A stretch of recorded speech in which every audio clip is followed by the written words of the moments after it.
First of all, he says, I am very grateful to Allah that He enabled me to attend this session today.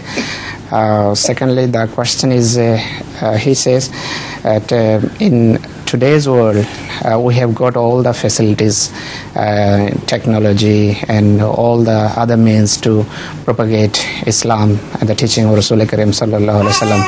I wonder, what is the wisdom that at the time of Rasul Karim sallallahu alaihi wasallam there was no such media or no such technology, whereas he was the universal prophet? This is the time of Muhammad sallallahu alaihi wasallam, because the Holy Quran had predicted إِذَا الصُّحُفُ نُشِرَتْ,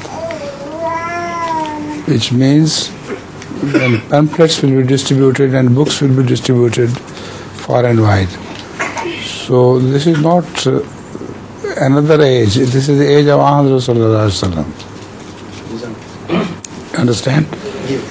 And similarly, Muhammad sallallahu alaihi wasallam was told by Zal Ardu Muddat, when the earth will be extended.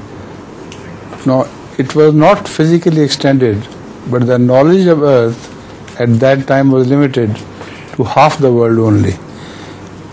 And now, because of the discovery of Americas, this world has been extended. So the verses of the Quran are wonderful, and they throw light on future of Islam, not future of Ahmadiyyah, future of Islam which is extended into Ahmadiyyah.